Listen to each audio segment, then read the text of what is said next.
Hello friends, ಎಲ್ಲರಿಗೂ ನಮಸ್ಕಾರ. ಇವತ್ತಿನ ವಿಡಿಯೋದಲ್ಲಿ ನಾನೊಂದು ನಾಟಿ ಶೈಲಿಯಲ್ಲಿ ಕೋಳಿ ಸಾರು ಮಾಡ್ತಾ ಇದ್ದೀನಿ.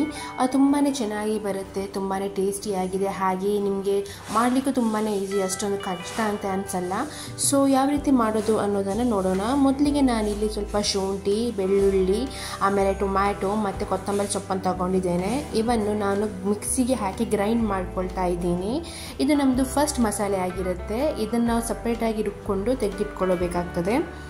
ನಾನಿಲ್ಲಿ ಟೊಮೆಟೊ, ಆಮೇಲೆ ಬೆಳ್ಳುಳ್ಳಿ, ಶುಂಠಿ, ಆಮೇಲೆ ಕೊತ್ತಂಬರಿ ಸೊಪ್ಪನ್ನು ಹಾಕಿ ಇದಕ್ಕೆ ನೀರು ಸ್ವಲ್ಪ ಜಾಸ್ತಿ ಹಾಕುವಂಥ ಅವಶ್ಯಕತೆ ಇಲ್ಲ. ಟೊಮ್ಯಾಟೊದಲ್ಲಿ ನೀರಿನ ಅಂಶ ಇರೋದ್ರಿಂದ ನಾವು ಇದನ್ನು ಸ್ವಲ್ಪವೇ ಹಾಕ್ಬೋದು. ಸ್ವಲ್ಪ ಹಾಕಿ ಇದನ್ನು ರುಬ್ಕೊಂಡು ಇಟ್ಕೋಬೇಕಾಗುತ್ತೆ.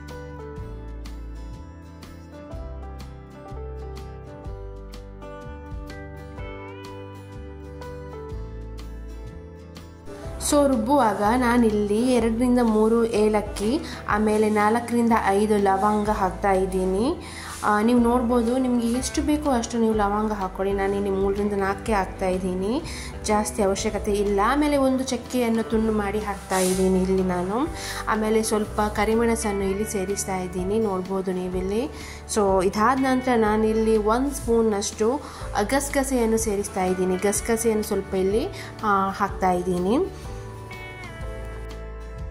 ಸೊ ಇವನ್ನೆಲ್ಲ ಹಾಕ್ಕೊಂಡು ಇವಾಗ ಮಿಕ್ಸಿಗೆ ಜಾರಿಗೆ ಹಾಕ್ಕೊಂಡು ರುಬ್ಕೊಂಡು ಇಟ್ಕೊಂಡಿದ್ದೇನೆ. ಇವಾಗ ನಮ್ಮದು 2ನೇ ಮಸಾಲೆ ಶುರುವಾಗುತ್ತೆ. ಅದು ಸ್ವಲ್ಪ ತೆಂಗಿನ ತುರಿಯನ್ನು ಹಾಕ್ತಾ ಇದ್ದೀನಿ.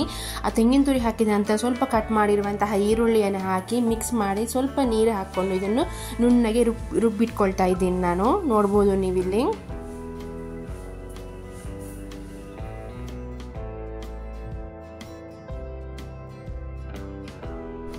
ನಾವಿಲ್ಲಿ 2 ಮಸಾಲೆಯನ್ನು ರುಬ್ಕೊಂಡು ಇಟ್ಟಿದ್ದೀವಿ. ಇದು ಫಸ್ಟ್ ಮಸಾಲೆಯಾಗಿದೆ. ಆಮೇಲೆ ಸೆಕೆಂಡ್ ಮಸಾಲೆ ಬಂದುಬಿಟ್ಟು ತೆಂಗಿನ ತುರಿಯನ್ನು ರುಬ್ಕೊಂಡಿರುವಂಥದ್ದು. ಇದು ಸೆಕೆಂಡ್ ಮಸಾಲೆ ಆಗಿದೆ. ಇವಾಗ ನಾವು ಪ್ರೊಸೆಸಿಂಗ್ ಮಾಡೋದಾದರೆ ಒಂದು ಬಾಣಲೆಗೆ ಸ್ವಲ್ಪ ಎಣ್ಣೆ ಹಾಕಿ ಅದು ಬಿಸಿ ಆಗಬೇಕು.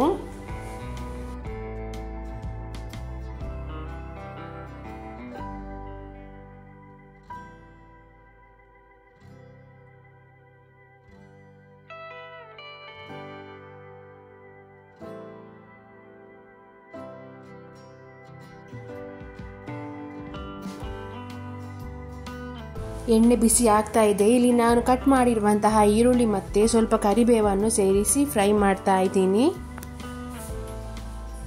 ತುಂಬ ಬ್ರೌನ್ ಕಲರ್ ಬರುವಂತಹ ಅವಶ್ಯಕತೆ ಇಲ್ಲ, ಇಲ್ಲಿ ತುಂಬ ಲೈಟಾಗಿ ನೀವು ಇದನ್ನು ಫ್ರೈ ಮಾಡ್ಕೊಳ್ಳಿ.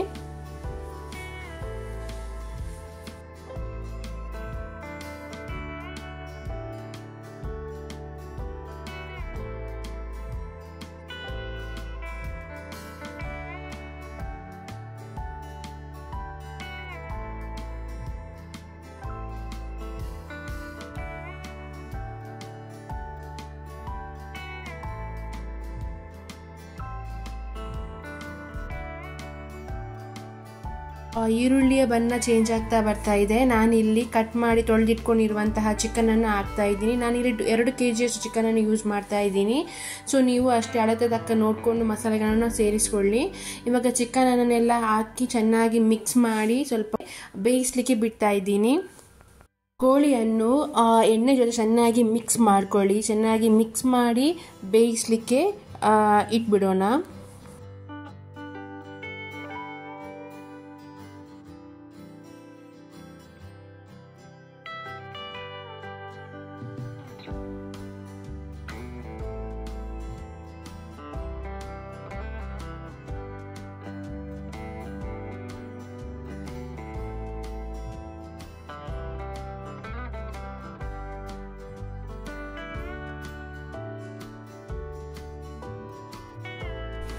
ಇದು ಇವಾಗ ಬೆಂದಿದೆ. ಸೊ ಇವಾಗ ನಾನು ಇದಕ್ಕೆ ಕಲ್ಲುಪ್ಪನ್ನು ಸೇರಿಸ್ತಾ ಇದ್ದೀನಿ. ರುಚಿಗೆ ತಕ್ಕಷ್ಟು ಕಲ್ಲುಪ್ಪನ್ನು ನೀವು ಸೇರಿಸ್ಕೊಳ್ಳಿ. ಸೇರಿಸ್ಕೊಂಡು ಸ್ವಲ್ಪ ಚೆನ್ನಾಗಿ ಇದನ್ನು ಮಿಕ್ಸ್ ಮಾಡಿ ಮತ್ತೆ ಪುನಃ ಸ್ವಲ್ಪ ಹೊತ್ತು ಬೇಯಿಸೋದಕ್ಕೆ ಇಟ್ಬಿಡಿ.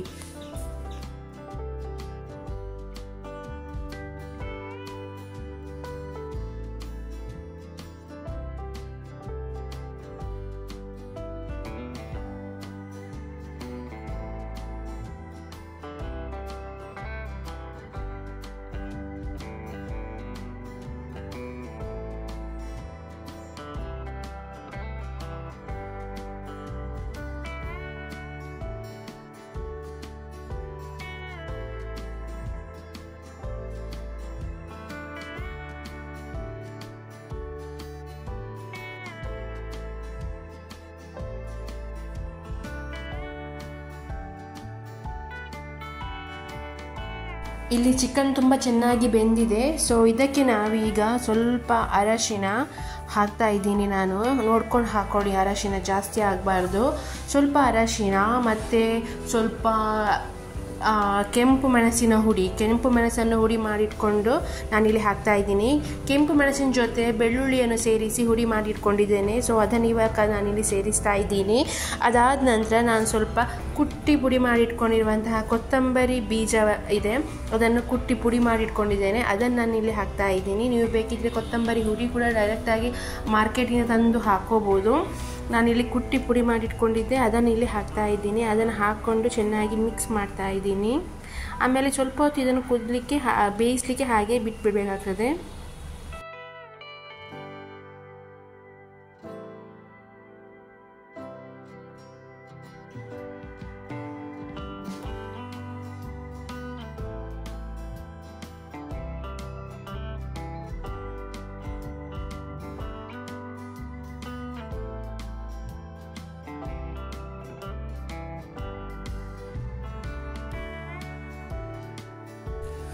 ಸೊ ಇವಾಗ ಮಸಾಲೆ ಎಲ್ಲ ಚೆನ್ನಾಗಿ ಬೆಂದಿದೆ. ನೀವು ನೋಡ್ಬೋದು ಕಲರ್ ತುಂಬಾ ಚೇಂಜ್ ಆಗಿದೆ, ಒಳ್ಳೆ ಕಲರ್ ಬಂದಿದೆ.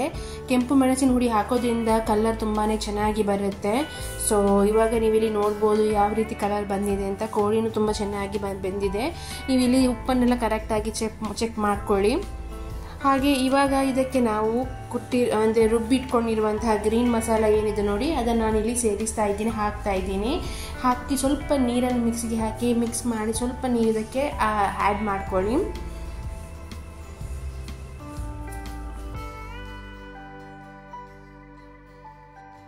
ಇವಾಗ ಈ ಮಸಾಲೆನ ಹಾಕಿದ ನಂತರ ಇದನ್ನು ಸ್ವಲ್ಪ ಚೆನ್ನಾಗಿ ಮಿಕ್ಸ್ ಮಾಡಿ ಅಂದರೆ ಫುಲ್ ನೀಟಾಗಿ ಇದನ್ನು ಮಿಕ್ಸ್ ಮಾಡ್ಕೊಳ್ಳಿ. ಆಮೇಲೆ ಸ್ವಲ್ಪ ಹೊತ್ತು ಇದನ್ನು ಬೇಯಿಸಲಿಕ್ಕೆ ಹಾಗೆ ಬಿಟ್ಬಿಡಿ.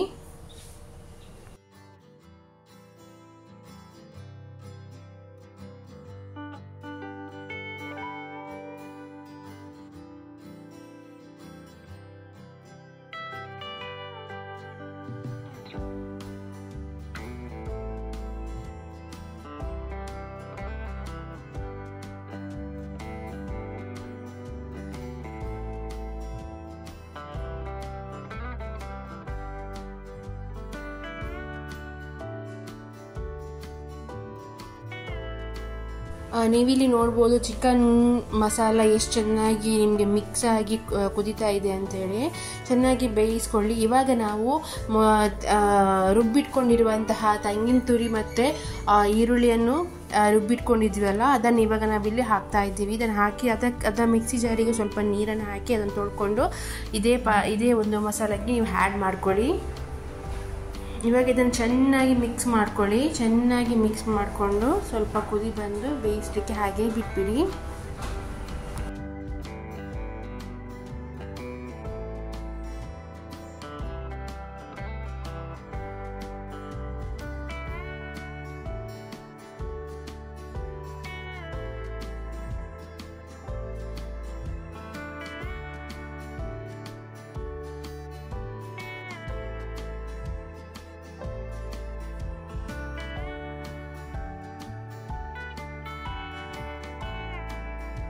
ಇವಾಗ ನಾವಿಲ್ಲಿ ಪುನಃ ಇದನ್ನು ಸ್ವಲ್ಪ ಹೊತ್ತು ಚೆನ್ನಾಗಿ ಬೇಯಲಿಕ್ಕೆ ಇಟ್ಟು ಬಿಡೋಣ.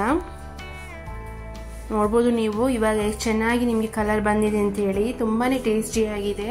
ಇಲ್ಲೂ ಬೇಕಾದರೆ ಸ್ವಲ್ಪ ತೆಂಗಿನ ತುರಿ ಆ್ಯಡ್ ಮಾಡಿರೋದ್ರಿಂದ ಉಪ್ಪು ಸ್ವಲ್ಪ ಚೆಕ್ ಮಾಡ್ಕೊಳ್ಳಿ. ನೀವು ಉಪ್ಪು ಕರೆಕ್ಟ್ ಆಗಿದೆ ಇಲ್ವಾ ಅಂತ ಚೆಕ್ ಮಾಡ್ಕೋಬೋದು. ಇಲ್ಲಿ ನೋಡಿ ತುಂಬ ಚೆನ್ನಾಗಿ ಬೆಂದಿದೆ. ಚಿಕನ್ ಎಲ್ಲ ಚೆನ್ನಾಗಿ ಬೆಂದ್ಕೊಂಡು ಬಂದಿದೆ. ಮಸಾಲೆ ಕೂಡ ತುಂಬ ಚೆನ್ನಾಗಿ ಕಾಣ್ತಾ ಇದೆ. ತುಂಬ ಟೇಸ್ಟಿಯಾಗಿರುತ್ತೆ ಫ್ರೆಂಡ್. ಒಮ್ಮೆ ಟ್ರೈ ಮಾಡಿ. ಇದೇ ರೀತಿ ನೀವು ಬೇಕಾದರೆ ಮಟನ್ ಸಾರು ಕೂಡ ಮಾಡ್ಬೋದು, ಒಳ್ಳೆ ಟೇಸ್ಟ್ ಬರುತ್ತೆ. ಬೇಕಿದ್ರೆ ನಿಮ್ಗೆ ಇದಕ್ಕೆ ನೀವು ಚಿಕನ್ ಮಸಾಲ ಆ್ಯಡ್ ಮಾಡ್ಕೊಳ್ತೀರಾ ಅಂತ ಅಂದರೆ ಚಿಕನ್ ಮಸಾಲನ ಆ್ಯಡ್ ಮಾಡ್ಕೋಬೋದು.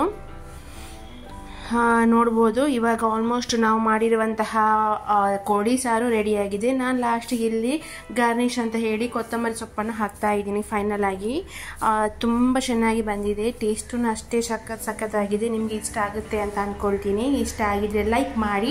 ಹಾಗೆ ನನ್ನ ಚಾನಲ್ಗೆ ನೀವೇನಾದರೂ ಹೊಸಬರಾಗಿದ್ದರೆ ಸಬ್ಸ್ಕ್ರೈಬ್ ಮಾಡೋದನ್ನು ಮಾತ್ರ ಮರೆಯಬೇಡಿ. ಅದರ ಸೈಡಲ್ಲಿ ಬರುವಂತಹ ಬೆಲ್ ಬಟನನ್ನು ಪ್ರೆಸ್ ಮಾಡಿ. ಇದರಿಂದ ಯಾವುದೇ ವಿಡಿಯೋ ನಾನು ಅಪ್ಲೋಡ್ ಮಾಡಿದರೂ ನಿಮಗೆ ತಕ್ಷಣ ಅದರ ನೋಟಿಫಿಕೇಷನ್ ಬರುತ್ತೆ. ಹಾಗೆ ನನ್ನ ವಿಡಿಯೋ ನಿಮಗೆ ಇಷ್ಟ ಆಗಿದೆ ಅಂತ ಹೇಳಿದ್ರೆ ಲೈಕ್ ಮಾಡಿ, ಶೇರ್ ಮಾಡಿ ಫ್ರೆಂಡ್ಸ್.